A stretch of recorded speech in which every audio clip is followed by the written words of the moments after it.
lakas ng bagyo, oh. Ay, Diyos ko, Lord. Tingnan mo kami. Lord.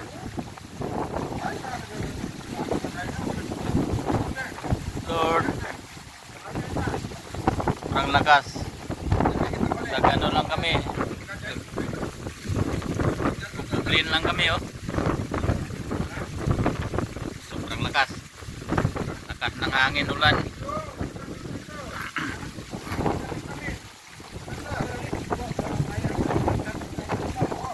Sa mga lamisa.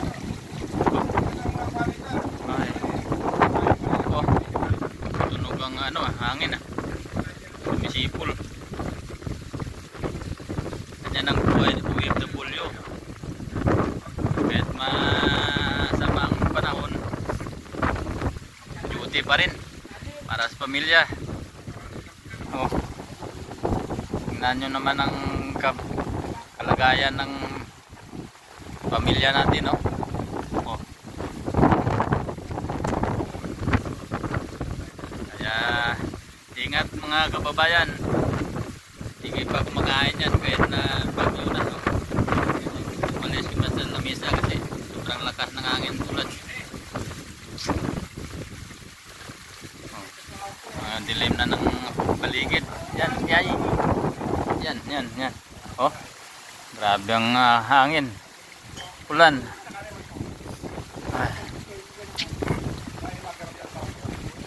Ganyan ang buhay OFW, kahit masamang panahon, wala kang magawa. Mag duty ka talaga. Yan, no? Buti kami maintenance dito, may duty pa. Ang iba sa construction, pag ulan, isang linggong ulan, wala rin kita. Walang kita, shutdown, gutom. Buti kami may pasok pa, ano. Kaya tiis-tiis na lang. Yan ang buhay OFW. Yun ang sinasabi nila, pag OFW sarap buhay. O, tingnan nyo, sarap buhay ba yan? Ano, o. Ano, harap buhay. Yun ang akala nyo. Ano,